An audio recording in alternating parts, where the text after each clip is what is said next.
tell us a bit more about these rocks. What are they showing? Yeah, so this one rock in this one area has a specific pattern to it. It's called the leopard spot rock, colloquially, and it's because it looks like leopard spots. It's these light spots with a dark rim around them, and what it's showing us is redox reactions occurring, a type of reduction and oxidation reaction.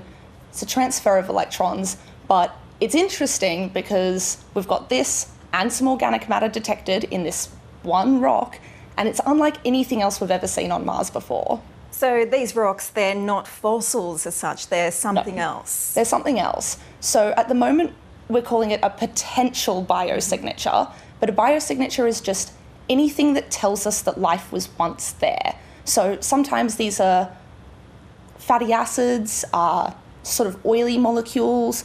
Sometimes they are a fossil. A fossil would be the best biosignature that we could have.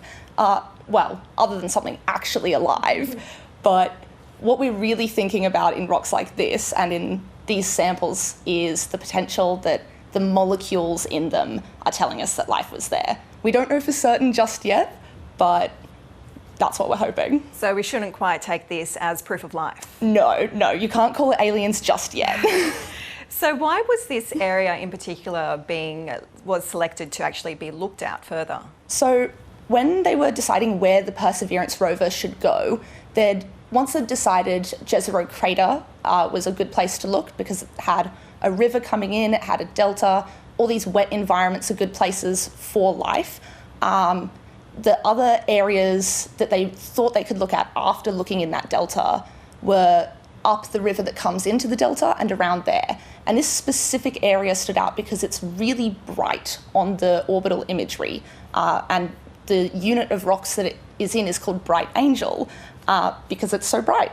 And they saw some layers in those rocks, which is normally a sign of rivers or lakes depositing sediments over time. So they said, we'll go there and check that out, and have driven up this river and found this rock up the river. Great, so it was an ideal spot to look for then. So has anything similar to this been found before? Nothing exactly like this. There have been times when we're exploring Mars that we see things and think, maybe this could be a biosignature. One of my favourite examples is the Spirit rover back in 2004. It landed on Mars. A little after that, as it was exploring, found opaline silica digitates, which is a fancy way of saying some little finger-shaped structures that on Earth, when we see those shapes, are made by microbes. But that rover didn't have the equipment to test that on Mars, whereas Perseverance has far better equipment on it. So while we've seen things that are hopeful on Mars before, we haven't had the right equipment, and also we just haven't seen anything that looks exactly like this. So what happens next in regards to these rocks that were found?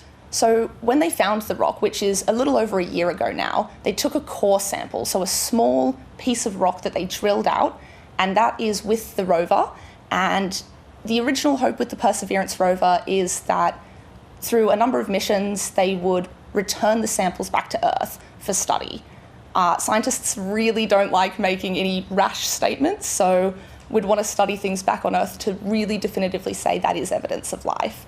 But at the moment, that is a little bit up in the air with NASA and budget things. So hopefully we can get those rocks back and study them back here on Earth. Yes, fingers crossed. Thanks for joining us, Claire. Thank you so much.